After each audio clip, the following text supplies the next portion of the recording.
Been sharing insights from both FootyEvo and RaceEvo for football and horse racing based on the underlying data. Not predictions, just how the numbers were reading going into each event. Starting with football, one stood out was West Ham vs Wolves. On form, Wolves actually looked stronger, more points from recent games and better head-to-head, but the model still leaned West Ham's way at 49% to win versus 40%. Game finished 4-0 to West Ham. That's one of those where the surface story and the data didn't match, but the data still had the edge. Another one was Liverpool. The data had Liverpool clear, and that played out pretty cleanly in the result. So nothing surprising there. Just a case of the numbers holding up. Then it's Crystal Palace versus Newcastle. This one was tight. Data had Palace at around 57% to win, Newcastle mid-30s with a high draw probability at 1-0 as a top scoreline. It actually flipped late on, but even deep into the game, Palace still had the higher win probability.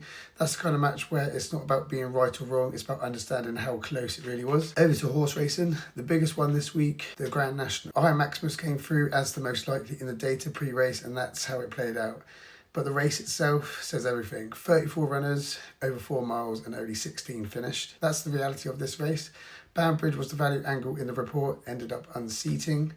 So yeah, the main signal landed, but it still behaved like the Grand National always does. That mix of signal and chaos is what makes it interesting. Another good example was Exeter 510 during the week. Stumps or slips won at 9-2. Not the favourite. The model had this one flagged, while Macklin was heavily backed at 1-4. Strong late move through the field, took control and pulled clear, and the favourite couldn't respond. That's exactly what I'm building with RaceEvo, not just following the market, but highlighting where the data is pointing differently. Also had Laafi earlier in the week, again, not the market leader, but came out as most likely in the data, and it delivered. On the dev side of things, both platforms are still in beta, so it's been a week of small refinements.